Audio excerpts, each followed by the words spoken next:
Assalamualaikum warahmatullahi wabarakatuh. Apa kabar kalian? Semoga kalian dalam keadaan sehat walafiat. Pada pertemuan kali ini, kita akan membahas tentang sistem reproduksi. Sistem reproduksi bertujuan untuk melestarikan jenisnya yang meliputi organ reproduksi dan hormon-hormon yang mendukungnya. Sesuai dengan namanya, yaitu sistem reproduksi, artinya pada sistem ini akan memproduksi. Berarti ada yang dihasilkan. Nah, yang dihasilkannya itu berupa janin, ya. Kalau misalnya kita ambil contoh, misalnya kita akan memproduksi roti, misalnya. Ketika proses produksi roti, berarti membutuhkan alat dan bahan. Ya, sama halnya dengan sistem reproduksi pada manusia, ini pun membutuhkan alat dan bahan.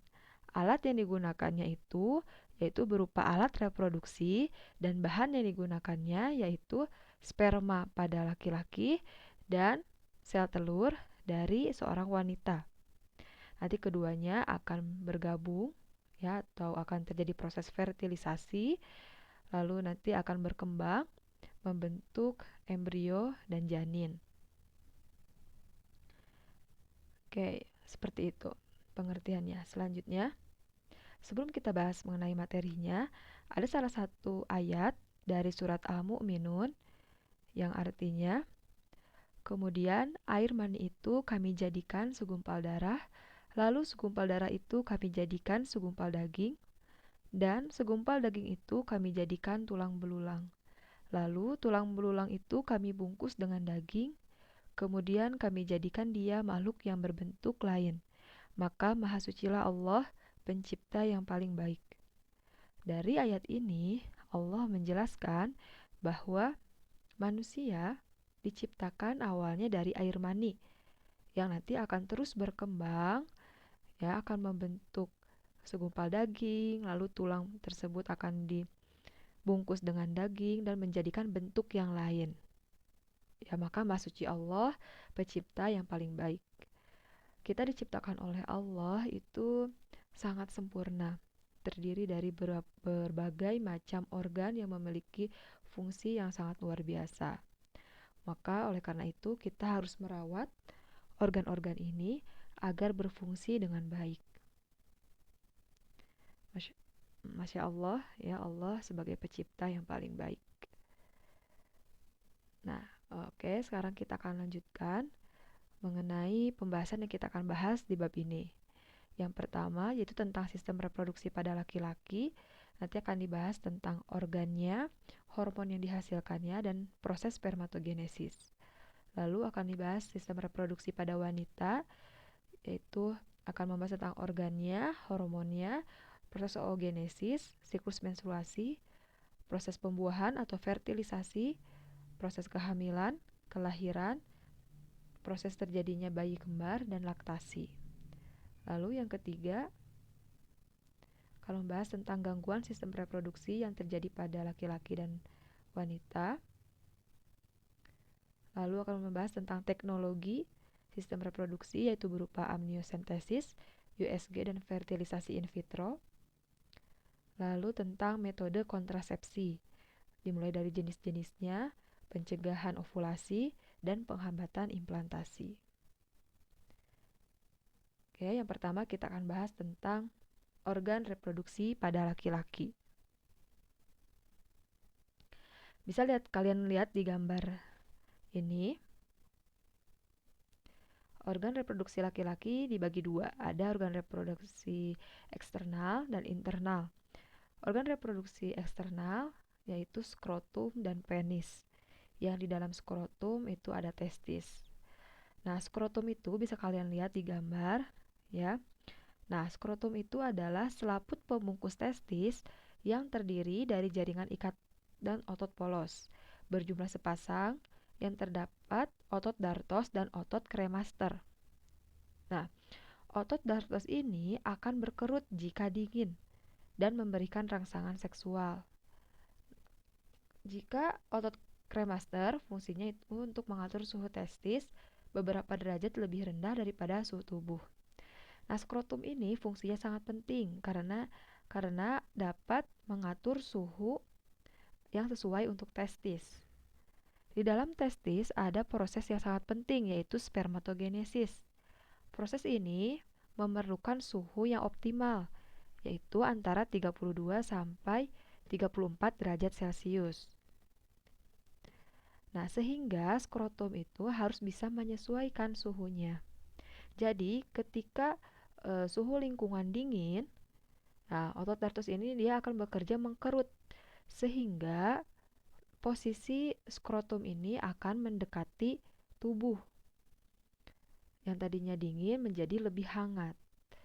Lalu otot kremaster ini juga akan mengatur suhu testis agar beberapa derajat lebih rendah daripada suhu tubuh. Jadi ketika suhu tubuh naik, ini akan membuat si otot kremaster mengatur atau menurunkan suhunya agar suhunya tetap optimal, sehingga proses spermatogenesis akan berjalan secara normal.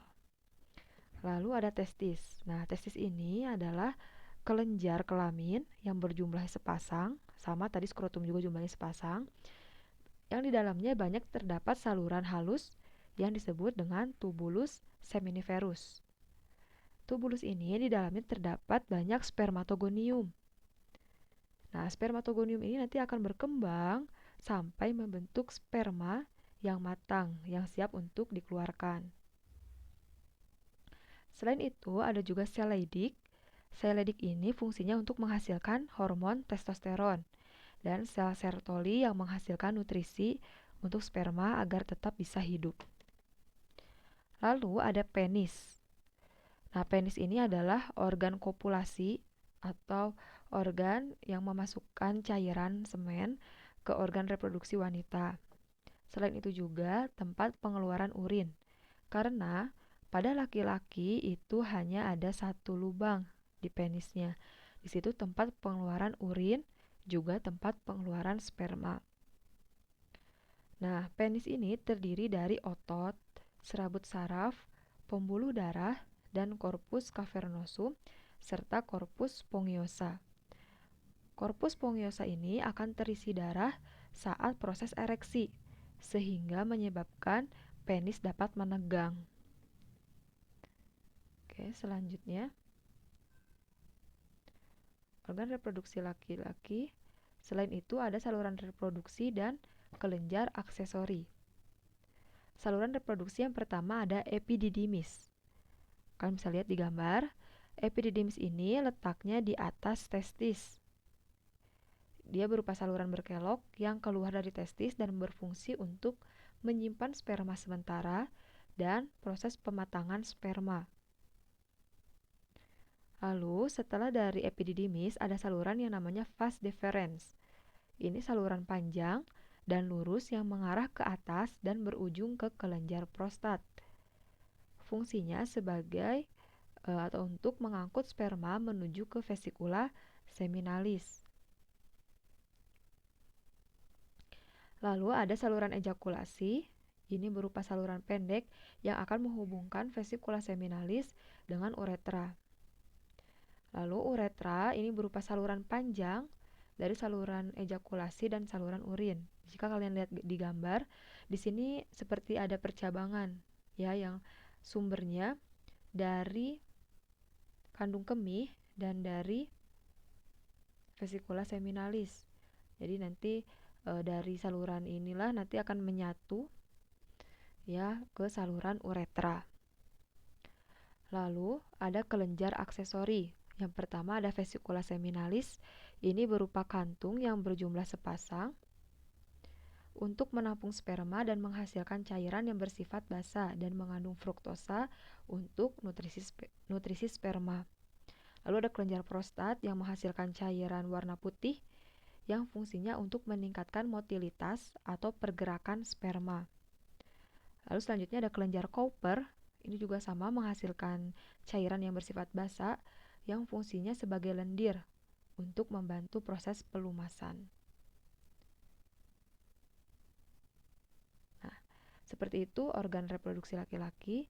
Selanjutnya ada hormon kelamin pada laki-laki. Yang pertama ada testosteron. Nah, testosteron ini sebagai hormon testikular atau hormon yang dihasilkan dari organ testis. Fungsinya yang pertama sebagai rangsangan untuk proses pertumbuhan dan perkembangan, juga pemeliharaan ciri-ciri seks sekunder pada laki-laki atau perkembangan organ genital. Penebalan pita suara, pertumbuhan rambut di tempat tertentu, dan sebagainya. Lalu ada FSH atau follicle stimulating hormone yang merangsang proses spermatogenesis. Jadi proses pembentukan sperma ini akan terjadi kalau ada FSH sebagai perangsang pembentukannya yang dihasilkan oleh hormon hipofisis. Ya, hormon hipofisis itu atau hipofisis kan berada di otak. Lalu ada LH atau luteinizing hormone.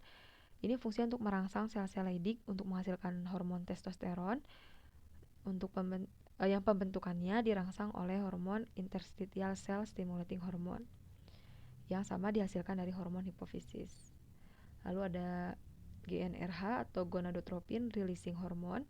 Ini sebagai hormon yang merangsang kelenjar hipofisis untuk mengeluarkan LH dan FSH serta mengatur mekanisme umpan balik negatif dalam proses sintesis atau sekresi testosteron. GnRH ini dikeluarkan dari hipotalamus. Yang selanjutnya yaitu proses spermatogenesis. Bisa lihat dari gambar ini. Nah, lihat dari gambar yang kiri, ini ada organ testis. Ya, jika testis diperbesar, akan terlihat gambar seperti ini. Nah, awalnya itu dari primordial germ cell atau spermatogonium yang sifatnya diploid. Jadi, proses spermatogenesis itu ada meliputi pembelahan mitosis dan pembelahan meiosis. Nah, pembelahan mitosis akan merubah spermatogonium yang sifatnya diploid, lalu nanti akan membentuk spermatosit primer.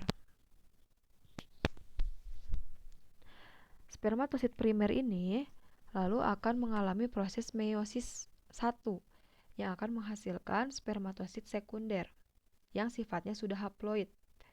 Jadi tadi kalau misalnya pembelahan mitosis itu dia tidak merubah diploid, jadi tetap diploid. Kalau misalnya pembelahan meiosis merubah yang asalnya diploid menjadi haploid.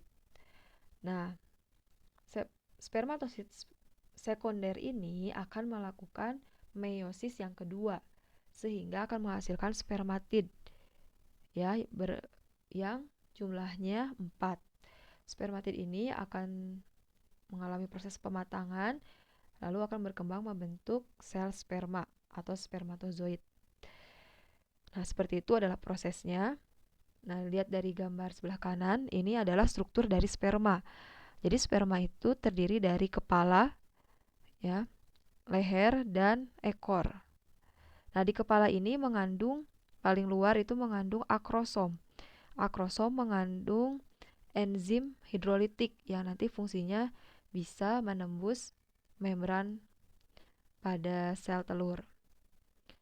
Lalu di bagian lehernya ini mengandung banyak mitokondria yang fungsinya untuk pergerakan sperma. Lalu ada ekor yang membantu untuk sperma agar bisa menuju ke rahim, ya, sampai ke tuba falopi. Nah, ini sperma dilihat dari depan dan lihat dari samping. Ya, jadi strukturnya seperti itu. Nah, sekarang kita akan masuk ke pembahasan yang kedua, yaitu tentang organ reproduksi pada wanita.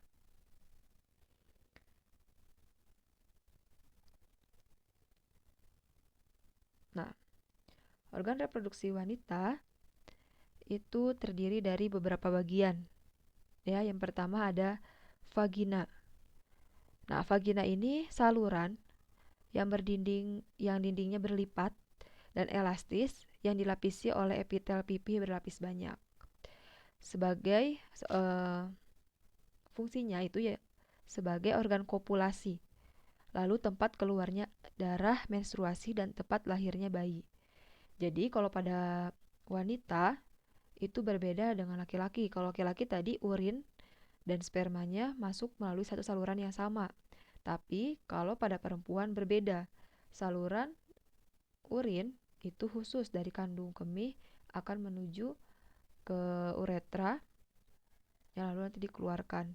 Tapi kalau pada perempuan berbeda. Jalannya bayi itu dari vagina ataupun tempat keluarnya darah mens tadi, ya. Lalu di bagian atasnya ini ada yang namanya uterus atau rahim. Di bagian bawahnya ada serviks atau leher rahim. Nah, ini sebagai organ berongga yang terdiri dari perimetrium, miometrium, dan endometrium. Perimetrium itu adalah lapisan uterus paling luar yang fungsinya untuk perlindungan.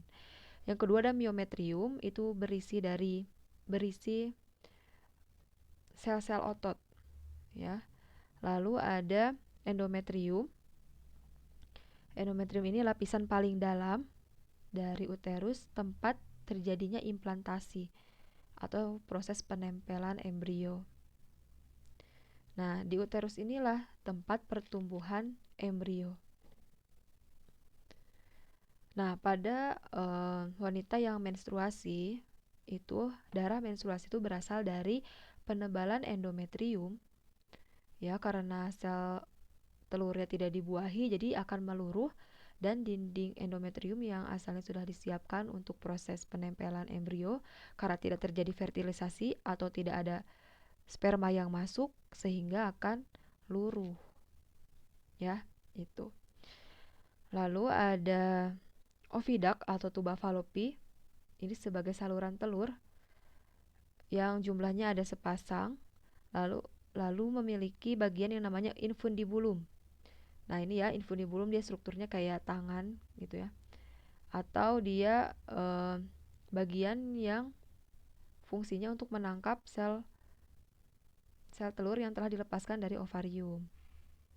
Nah, selain itu, di bagian tuba falopi ini tempat terjadinya fertilisasi atau tempat peleburan antara sel sperma dan ovum. Lalu ada ovarium. Nah, ini berjumlah sepasang yang terletak di panggul atau pelvis, berfungsi untuk oogenesis. Jadi tadi proses pembentukan ovum atau pembentukan sel telur ini terjadi di ovarium. Ya, kalau tadi pembentukan sperma terjadi di testis, kalau pembentukan ovum terjadi di ovarium, ya. Selain itu, ovarium ini bisa menghasilkan hormon estrogen dan progesteron. Oke, selanjutnya masih organ reproduksi wanita. Nah, ini organ reproduksi wanita dilihat dari bagian luar. Yang pertama ada mons pubis, ini berupa jaringan lemak berkulit. Nah, mons pubis ini ditutupi oleh rambut setelah masa pubertas. Lalu ada bagian yang namanya vulva, ya. Nah, di vulva ini ada labia mayor dan labia minor. Labia mayor dia posisinya di luar, itu berupa lipatan kulit yang mengandung lemak, saraf, dan pembuluh darah. Lalu ada labia minor atau bibir kecil, sama lipatan kulit juga, yang mengandung kelenjar sebase atau kelenjar lemak dan kelenjar keringat.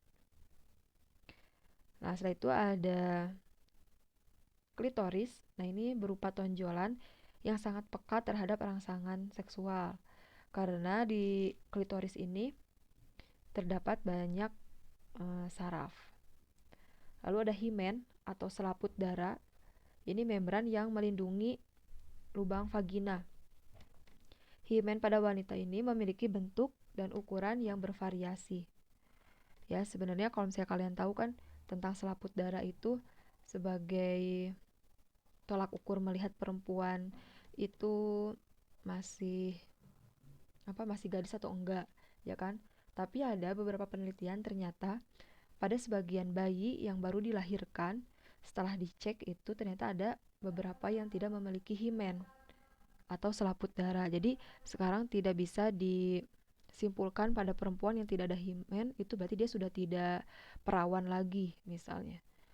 Tidak seperti itu. Dan himen pun sebenarnya ada beberapa macam. Jadi ada lubangnya itu. Jadi maksudnya selaputnya itu ada beberapa jenis ya. Mungkin itu kalian nanti bisa belajar sendiri ya. Nah, selanjutnya tentang hormon kelamin pada wanita. Yang pertama ada estrogen. Ini adalah hormon yang mempertahankan sifat seks sekunder wanita, lalu membantu dalam proses pematangan sel telur atau ovum dan sekresi cairan pada serviks yang memudahkan sperma masuk ke uterus dan proses kelahiran. Nah, ini estrogen dikeluarkan dari ovarium dan plasenta. Lalu, progesteron akan merangsang pertumbuhan endometrium uterus untuk persiapan implantasi zigot. Jadi proses penebalan pada dinding rahim atau pada endometrium ini dibantu dengan hormon ini. Ya. Selain itu juga untuk merangsang pertumbuhan sel-sel alveolar pada kelenjar susu atau kelenjar mame. Selain itu juga untuk menghambat kontraksi uterus dan menghambat masuknya sperma. Jadi pada wanita hamil, hormon progesteron itu sangat penting karena mencegah terjadinya kontraksi uterus dan menghambat masuknya sperma. Karena hormon progesteron juga ini dia dapat mengakibatkan cairan vagina itu lebih kental sehingga spermanya terhambat masuknya. Progesteron itu dihasilkan dari ovarium dan plasenta. Lalu ada LH atau luteinizing hormon. Nah, ini merangsang ovarium untuk memproduksi estrogen dan progesteron. Jadi LH yang dikeluarkan dari hipofisis itu akan merangsang ovarium untuk mengeluarkan estrogen dan progesteron, serta untuk memacu pertumbuhan korpus luteum dan ovulasi. Jadi ketika proses ovulasi atau pelepasan sel telur dari ovarium, ya, itu sangat dipengaruhi oleh LH. Jadi proses ovulasi itu yang sangat tinggi hormonnya, kalau lihat dari grafik, nanti kita akan lihat, itu LH-nya sangat tinggi. Ya. Lalu ada FSH atau follicle stimulating hormone. Ini sebagai hormon untuk merangsang ovarium untuk memproduksi estrogen dan progesteron, serta memacu pertumbuhan dan perkembangan folikel sel telur yang dihasilkan dari hormon hipofisis. Sesuai dengan namanya ya, follicle stimulating hormone. Jadi ini adalah hormon yang menstimulasi perkembangan dari folikel.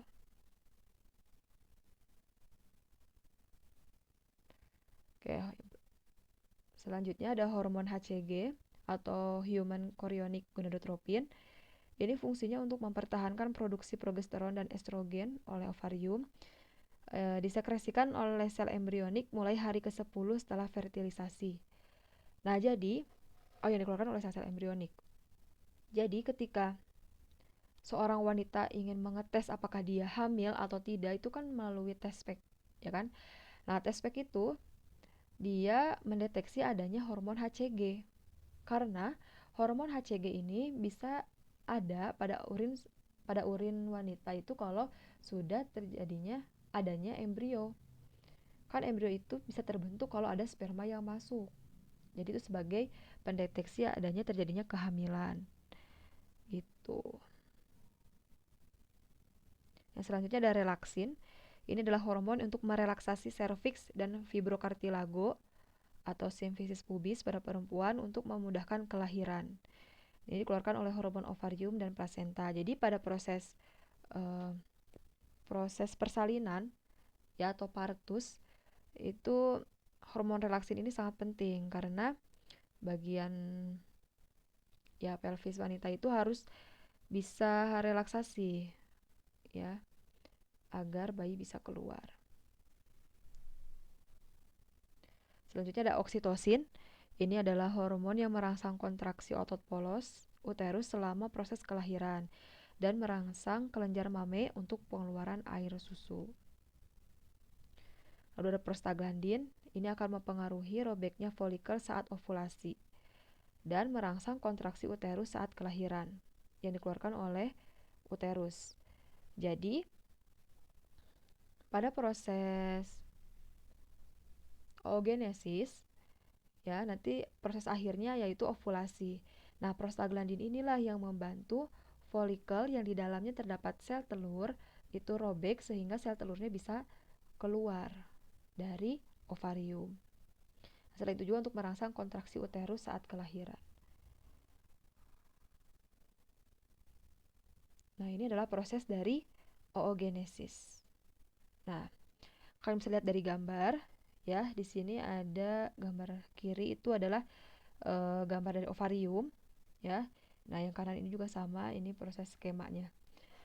Jika kalian lihat di sini ada before birth atau sebelum lahir. Lalu ada childhood. Nah, lalu di bawahnya ini proses yang terjadi pada wanita yang sudah mengalami pubertas sampai ke menopause. Nah, sebenarnya pada seorang wanita semenjak di dalam kandungan dia sudah memiliki oogonium ya, yang akan melakukan mitosis lalu nanti akan membentuk oosit primer. Ini jumlahnya sangat banyak, 2 sampai 7 juta sel oogonium. Ya. Namun, setelah lahir, ini jumlahnya akan berkurang ya, menjadi sekitar 2 juta. Nah, terus seiring dengan bertambahnya usia, jumlahnya pun akan terus berkurang. Nah, pada wanita yang sudah balik atau sudah pubertas, itu jumlah sel telur yang akan matang kira-kira pada seorang perempuan itu berjumlah 250 sampai 300. Jadi kira-kira kurang lebih 280 sel telur yang baru yang akan berkembang menjadi oosit sekunder dan nanti akan berkembang membentuk ovum. Seperti itu. Nah, oke, bisa kalian lihat di gambar yang ini yang kanan, ya ada follicle development in ovary atau gambar yang kiri pun sama.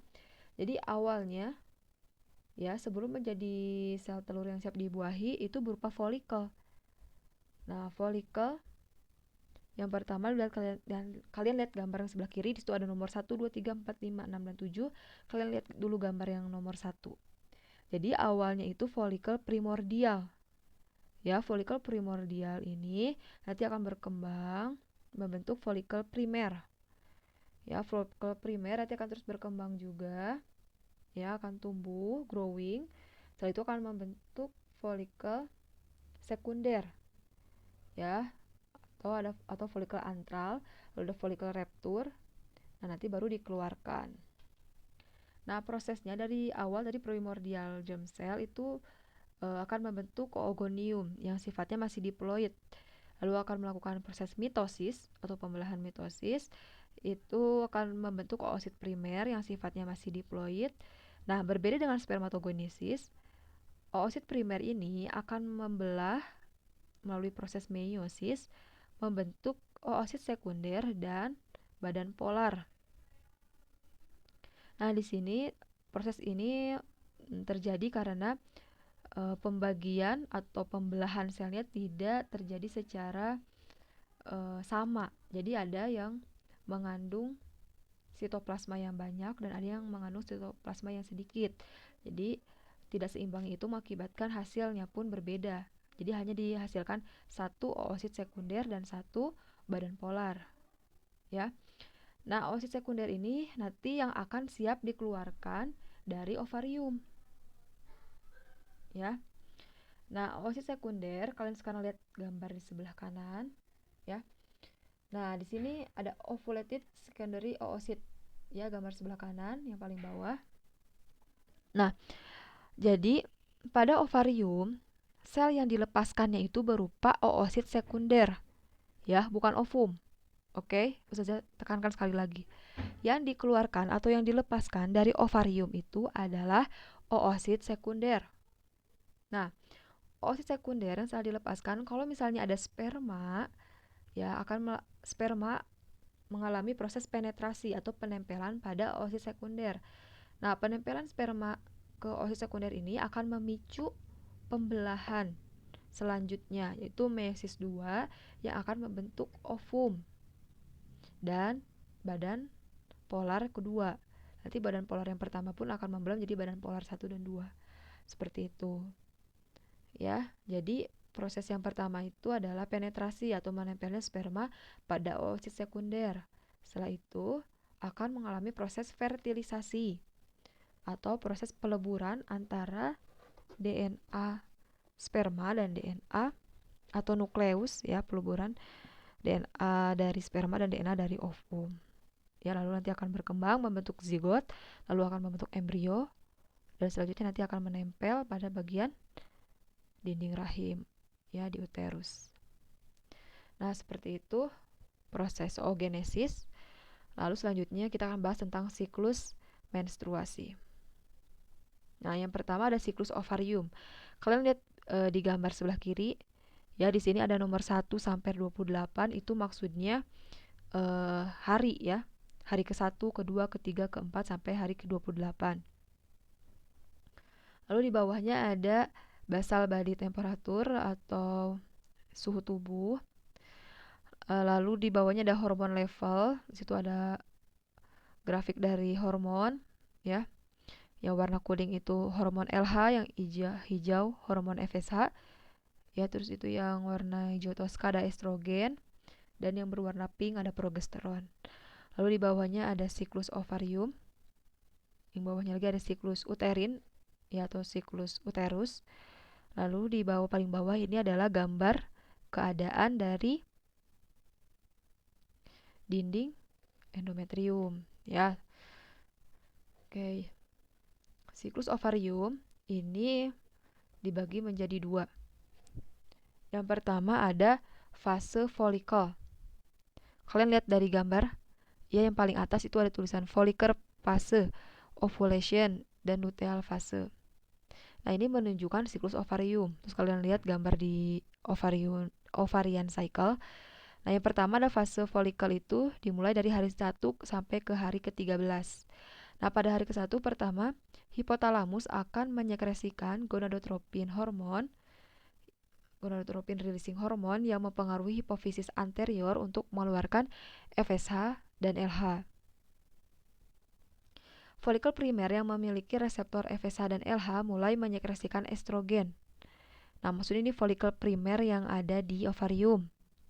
Ya, kan sebelum menjadi sel telur itu kan awalnya folikel, ya. Folikel primer ini dia punya reseptor FSH dan LH. Nah, lalu akan menyekresikan estrogen. Folikel primer ini akan tumbuh menjadi folikel sekunder. Nah, peningkatan estrogen dalam plasma darah akan menghambat FSH dan LH. Jadi kan tadi estrogen dikeluarkan dari ovarium karena adanya FSH dan LH. Tapi kalau misalnya estrogen di dalam fase folikel ini dia tinggi, justru akan menghambat, ya, pengeluaran FSH dan LH. Jadi FSH dan LH sebagai stimulating hormon tidak dibutuhkan lagi karena estrogen sudah banyak. Seperti itu, ya.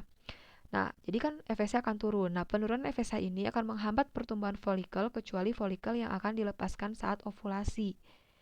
Jadi folikel ini yang tadi berkembang menjadi folikel sekunder, lalu nanti akan berkembang membentuk folikel tersier, ya.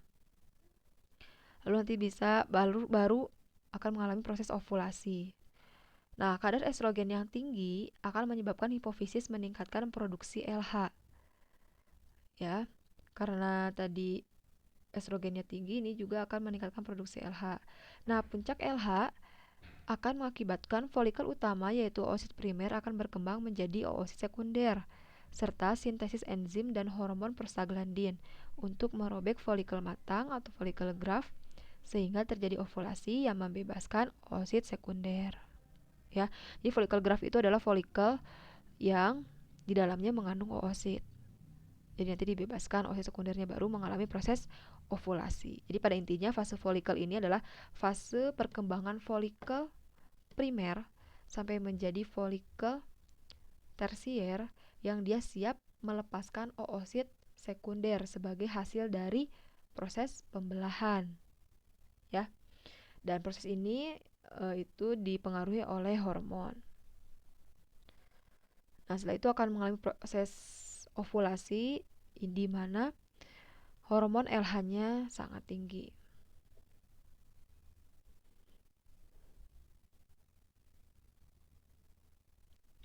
Yang kedua adalah fase luteal. Nah, ini fase setelah ovulasi. follicle graft yang ditinggalkan oosit sekunder, ya kalian bisa lihat dari gambar ovarian cycle. Nah, itu ada corpus luteum, itu adalah eh, apa? Corpus luteum itu adalah folikel yang sudah tidak mengandung oosit sekunder gitu. Nah, corpus luteum ini akan memproduksi progesteron dan sedikit estrogen. Peningkatan progesteron dan estrogen akan mengakibatkan umpan balik negatif, yakni FSH dan LH akan menurun. Nah, LH yang turun akan mengakibatkan korpus luteum berubah menjadi korpus albikan. Ya, akibatnya kadar estrogen dan progesteron menurun yang mengakibatkan berkurangnya umpan balik negatif terhadap hipofisis sehingga mulai memproduksi FSH dan LH kembali dan memulai siklus yang baru. Jadi seperti itu ya. Jadi FSH, LH serta estrogen dan progesteron ini saling mempengaruhi. Ya, jadi ketika fase luteal itu progesteron akan tinggi karena dikeluarkan oleh korpus luteum tadi. Ini akan mengakibatkan FSH dan LH akan jadi turun karena progesteron dan estrogen ini sudah tinggi. Nah, LH-nya yang rendah ini akan mengakibatkan korpus luteum berubah menjadi korpus albikan. Lalu nanti akan berdegenerasi, ya. Nah, akibatnya kadar estrogen dan progesteron menurun. Karena LH-nya turun, estrogen dan progesteron pun akan turun. Nah, ini mengakibatkan berkurangnya umpan balik negatif sehingga akan memulai produksi FSH dan LH kembali dari hipofisis dan akan memulai siklus yang baru. Ya, kembali lagi ke fase folikuler kayak gitu. Jadi ini kan berupa siklus. Jadi udah fase luteal kembali lagi ke fase folikuler, ovulasi, fase luteal lagi kayak gitu terus. Ya. Yang kedua adalah siklus menstruasi dilihat dari siklus endometriumnya atau uterus. Tadi kita membahas tentang perkembangan sel telurnya. Sekarang kita akan melihat dari uterusnya, ya, atau dinding rahim. Ini terbagi menjadi 3 siklus atau 3 fase. Maaf, 3 fase maksudnya. Yang pertama ada fase menstruasi, yang kedua ada fase proliferasi, yang ketiga ada fase sekretori. Fase menstruasi itu fase di mana meluruhnya sel ovum yang tidak dibuahi ya bersamaan dengan luruhnya dinding endometrium yang robek, maksudnya ya yang sudah tidak, kalau tidak dibuahi sel ovumnya akan luruh. Nah, hari ke-1 ini dianggap sebagai permulaan siklus baru dan dimulainya fase folikel. Jadi ketika seseorang menstruasi, nih hari pertama dia menstruasi, berarti luruh, ya kan, dinding rahimnya dan sel telurnya. Tapi yang terjadi pada ovarium kita itu akan memulai siklus yang baru. Folikelnya akan berkembang lagi, ya, menjadi folikel primer, sekunder, tersier sampai nanti melepaskan lagi sel telur. Gitu. Ya.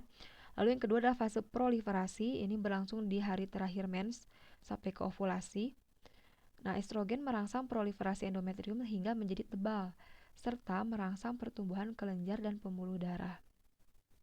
Ya, posisi sini dinding rahim sudah mulai menebal.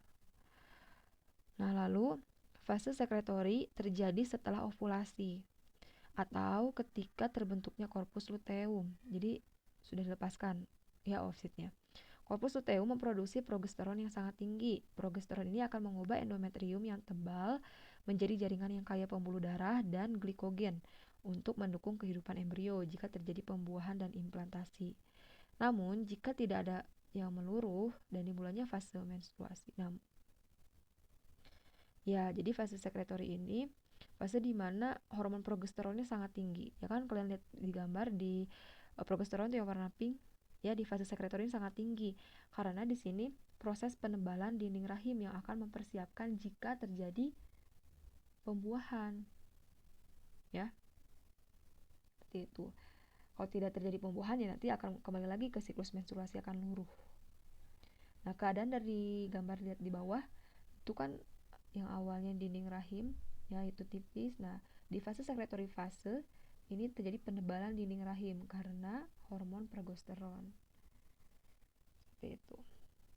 Ya, jadi proses dari awal itu adalah oogenesis.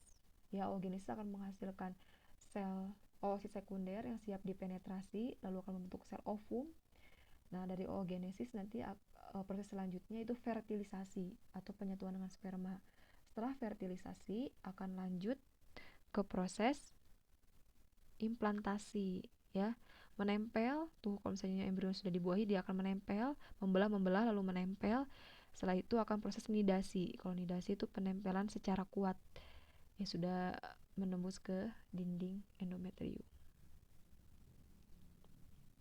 Nah, seperti itu. Lalu kita akan lanjutkan mengenai fertilisasi atau proses meleburnya DNA sperma dengan DNA dari ovum. Lalu proses gestasi atau kehamilan, dan partus atau proses persalinan. Nah, ini adalah proses fertilisasi atau pembuahan, ya. Fertilisasi itu adalah penyatuan sperma dengan oosit sekunder untuk membentuk zigot. Zigot merupakan sel diploid dengan kromosom yang berasal dari ayah dan ibu. Nah, sekitar 250 sampai 400 juta sperma masuk ke dalam vagina melalui ejakulasi semen laki-laki. Akrosom sperma melepaskan enzim hidrolitik untuk menembus sel korona radiata dan zona pellucida yang menjadi kebal tidak dapat tertembus oleh sperma. Maaf, ini maksudnya fertilisasi adalah penyatuan sperma dengan ovum, ya, untuk membentuk zigot. Kalau misalnya sperma dengan oosit sekunder itu adalah proses penetrasi, ya. Nah, yang pertama kalian bisa lihat di sini, the sperm approach the egg. Jadi sperma mendekati sel telur. Nah, di bagian luar ini maksudnya satu sperma ya, cuman digambarkan ada sampai ke 6, itu maksudnya sampai ke 7 malah. Di sini adalah prosesnya. Di pertama dia akan mendekat. Ini satu sperma ya ceritanya. Lalu yang kedua, the sperm acrosomal enzyme diges the egg jelly coat. Jadi maksudnya dia pada bagian kepala ya dari sperma ini mengandung apa? Mengandung akrosom. Ya, akrosom ini mengandung enzim hidrolitik yang bisa menembus sel korona radiata pada sel telur. Jadi sel telur ini ya kayak gini. Strukturnya bagian luar yang berwarna kuning ini adalah namanya korona radiata. Ya, jadi si sel sperma itu harus punya enzim hidrolitik biar dia bisa menembus ya coat X jelly-nya. Nah, setelah itu protein on the sperma head bind the to receptor akan mengikat. Nah, setelah itu the plasma membrane of the sperm and egg fuse akan menyatu ya plasma membrannya. Setelah itu the sperma nucleus atau nuklus dari sperma itu akan masuk ke dalam sitoplasma pada sel telur. Lalu akan terjadi fertilisasi ya atau penyatuan antara nukleus sperma dan nukleus dari telur. Nah, seperti itu. Jadi nanti kalau kalian lihat ya prosesnya, ketika ada satu sperma yang masuk, padahal kan tadi bisa jadi 300 juta sperma yang masuk ya ke dalam sel rahim ya. Tapi yang menembus itu hanya bisa satu. Dan jika sudah ada satu sperma yang masuk, itu akan mengakibatkan si zona pellucidanya menjadi kebal ya dan mengeras, jadi tidak dapat ditembus oleh sperma yang lain. Seperti itu. Lalu proses yang kedua setelah terjadi fertilisasi yaitu selanjutnya adalah gestasi atau kehamilan. Nah, setelah terjadinya fertilisasi ya, hari ke-1, hari ke-2, hari ke-3, ke-4 akan mengalami pembelahan sel dari yang asalnya 2 sel menjadi 4 sel, 8 sel, 16 sel, kemudian menjadi 32 sel yang disebut dengan morula. Nanti morula ini akan tumbuh menjadi blastosit yang berisi cairan blastosol. Lalu blastosit ini akan membentuk plasenta. Nah, lewat plasenta inilah embrio mengalami proses sistem pencernaan, pernafasan, dan ekskresi ya, dan membran. Nah, kalau kalian lihat dari gambar sini ada hari ke-1, 2, 3, 4 sampai hari ke-8 sampai 9 itu mulai proses dari awal fertilisasi. Di hari ke-9 itu akan mengalami implantasi atau penempelan embrio ini pada dinding rahim ya yang sudah mengalami penebalan.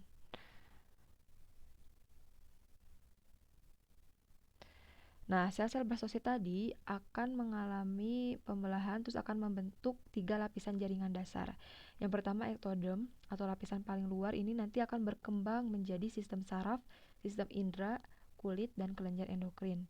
Lalu ada mesoderm, ini lapisan tengah yang akan membentuk sistem rangka, sistem urinaria, sirkulasi darah, dan organ-organ reproduksi. Lalu yang ketiga ada lapisan paling dalam yaitu endoderm, ini yang akan membentuk saluran pencernaan dan pernafasan. Semua sistem organ tubuh akan terbentuk setelah minggu ke-8. Nah, perkembangan janin selanjutnya yaitu diferensiasi organ-organ hingga siap dilahirkan. Di sini ada gambar ya dari mulai bulan ke-1, ke-2 sampai ke bulan ke-9. Di sini terlihat ya perkembangan dari janinnya. Proses selanjutnya adalah partus atau persalinan atau proses kelahiran. Ya, jadi proses kelahiran ini dipengaruhi oleh hormon-hormon relaksin, estrogen, oksitosin, prostaglandin, dan CRH. Jadi ini yang akan saling bekerja sama untuk proses persalinan. Jadi proses persalinan ini ada 3, yaitu yang pertama dilatasi serviks atau pembukaan, yang kedua ada kelahiran bayi, dan yang ketiga ada kelahiran plasenta.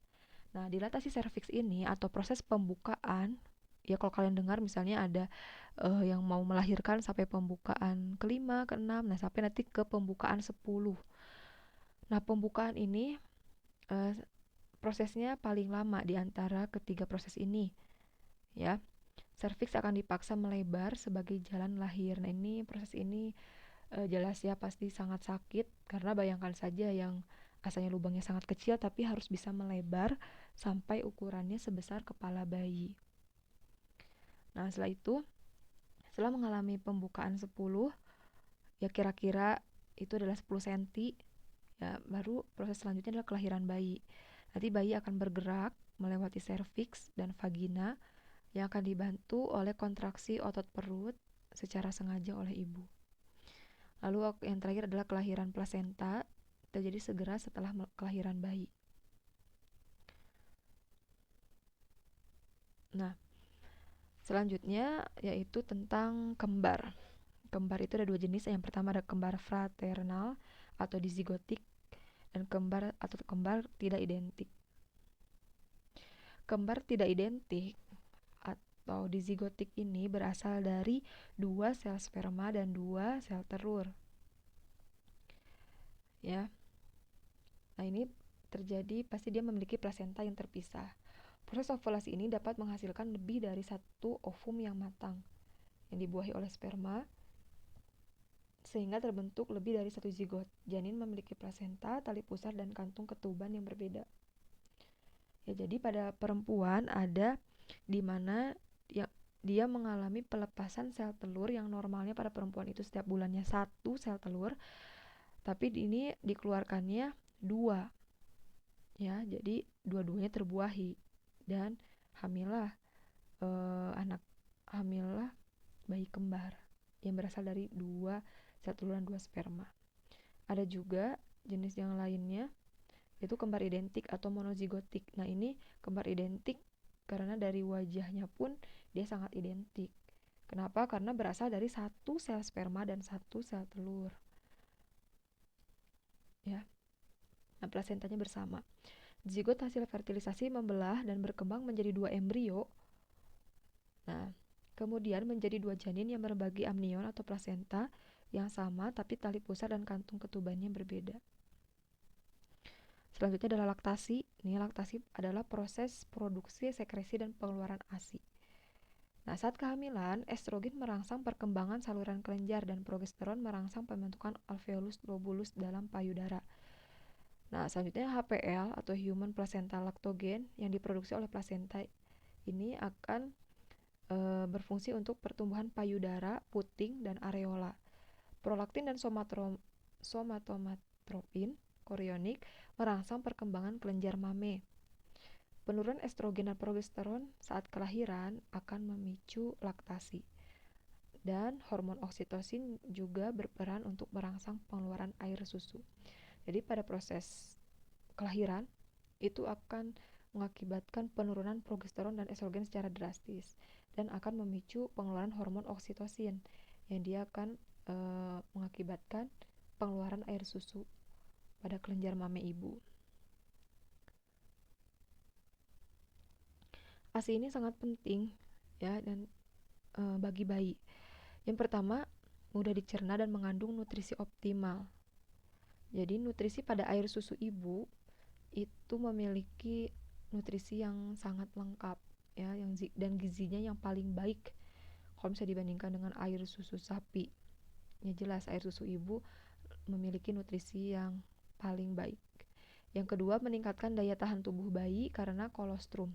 Jadi kolostrum ini adalah susu yang pertama kali dihasilkan sesaat setelah kelahiran, mengandung antibodi jenisnya IgA. Jadi ketika melahirkan itu akan secara otomatis air susu ibu pun akan keluar. Nah, air susu ibu yang keluar yang pertama itu cairannya berwarna kuning yang dinamakan dengan kolostrum, itu sangat baik dikonsumsi oleh bayi karena mengandung antibodi.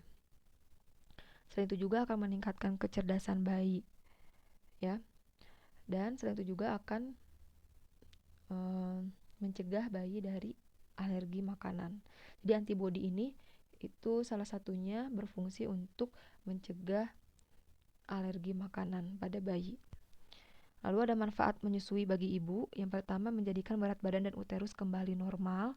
Lalu sebagai kontrasepsi alami ya, karena akan menghambat proses ovulasi. Lalu akan mengurangi stres, gelisah, menghindari kanker payudara. Ini juga sangat penting bagi seorang ibu. Lalu menghindari kanker ovarium, rahim, osteoporosis, dan artritis, serta menghemat biaya, jelas ya. Tidak perlu membeli susu sapi, tapi susu ibu juga yang paling baik itu pun tidak usah dibeli, ya kan. Selanjutnya ada gangguan sistem reproduksi, ada pada laki-laki dan wanita. Yang pertama kita akan bahas dari laki-laki, yaitu disfungsi ereksi atau impotensi. Ini adalah gangguan ketidakmampuan laki-laki untuk mempertahankan ereksi. Ya, lalu yang kedua ada ginikomastia, pembesaran payudara laki-laki karena produksi estrogen yang berlebih. Lalu ada kanker penis. Nah, ini biasanya terjadi pada orang yang tidak disunat karena terjadi penimbunan cairan kental di bawah prepusium. Nah, prepusium ini adalah bagian pada penis laki-laki yang disunat. Jadi kalau misalnya laki-laki disunat itu aman, akan menghindari salah satunya kanker penis. Lalu ada hipogonadisme, itu penurunan fungsi testis karena gangguan hormon. Dan ada kriptokridisme, ini kegagalan testis turun ke skrotum sejak masih bayi. Dapat ditangani dengan pemberian hormon, HCG, dan pembedahan. Lalu pada wanita ada dysmenor, ini adalah rasa nyeri saat haid disebabkan oleh sekresi prostaglandin. Jadi ketika wanita haid itu akan terjadi peningkatan prostaglandin. Prostaglandin itu akan merangsang kontraksi uterus sehingga akan mengakibatkan sakit. Ya, lalu yang kedua ada kanker payudara. Ini dipengaruhi oleh berbagai faktor, bisa juga faktor genetik karena kanker payudara juga diturunkan. Lalu pengaruh lainnya adalah hormon dan lingkungan. Lalu ada amenor primer, ini tidak terjadinya menstruasi pada wanita hingga usia 17 tahun. Lalu ada ovarium polikistik, terdapat kista atau tumor jinak pada ovarium. Dan ada kanker vagina, ini disebabkan oleh infeksi virus.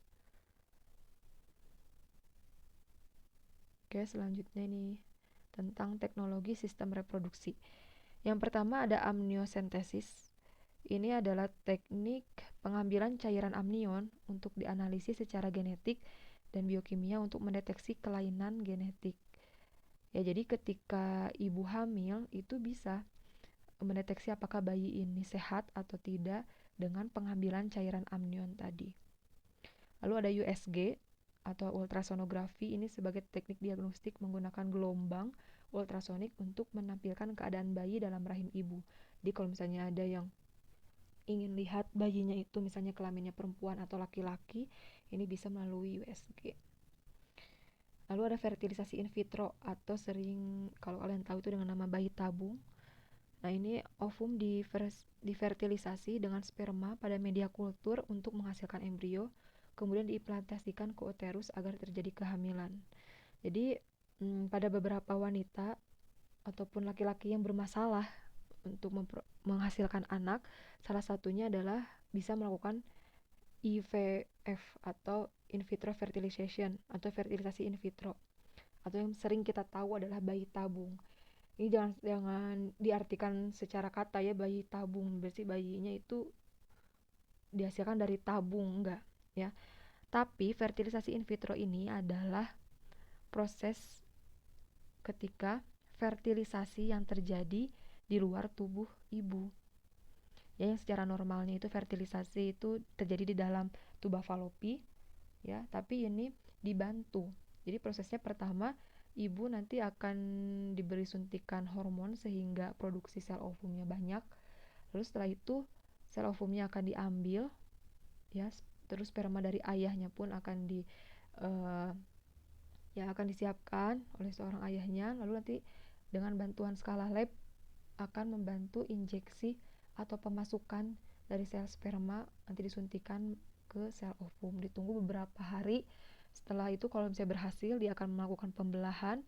Nah, setelah itu akan fase terakhirnya dimasukkan kembali ke dalam rahim ibu. Ya, kalau berhasil nanti dia akan implan, akan menempel pada dinding rahim. Setelah itu akan berkembanglah membentuk janin. Oke, ini yang terakhir tentang kontrasepsi ya dalam program kependudukan dan keluarga berencana. Nah, metode kontrasepsi ini di Indonesia juga ya sangat dianjurkan kepada keluarga untuk mengurangi ya angka kelahiran ya. Jadi diwajibkan itu memiliki anak 2 ya, dianjurkan. Nah, metode kontrasepsi ini ada beberapa jenis, itu dilihat dari menghambatnya pergerakan sperma ke ovum, lalu mencegah terjadinya ovulasi dan mencegah implantasi zigot. Pertama, jenis metodenya kontrasepsi alami atau sistem kalender. Ini maksudnya tidak melakukan hubungan seks selama masa subur wanita. Jadi kalau misalnya pada wanita kita bisa tahu kapan masa suburnya, dilihat tadi dari siklus menstruasinya. Lalu ada coitus interruptus, ini pengeluaran penis dari vagina sebelum ejakulasi. Lalu ada kontrasepsi kimiawi, jadi ada beberapa bahan obat-obatan yang bersifat toksik bagi sperma ya, ataupun bahan yang dimasukkan ke vagina misalnya itu untuk mematikan sperma. Lalu ada penghambatan implantasi dengan intrauterine device, jadi ini seperti karet ya yang elastis juga, ini mencegah sel telur yang telah dibuahi menempel pada rahim. Lalu ada metode sawar mekanis atau vasektomi dan tubektomi. Nah, kalau vasektomi adalah pemotongan vas deferens.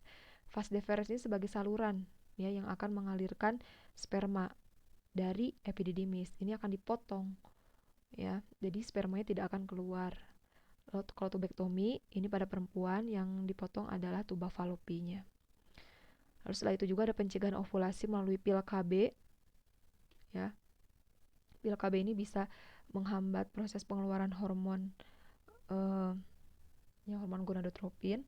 Lalu ada susu KB. Susu KB itu bisa dimasukkan ke bawah kulit. Lalu ada suntik KB ya. Nah, kontrasepsi ini ya, metode kontrasepsi ini sangat dianjurkan oleh pemerintah karena berhubungan dengan keluarga berencana untuk mengendalikan jumlah penduduk di Indonesia.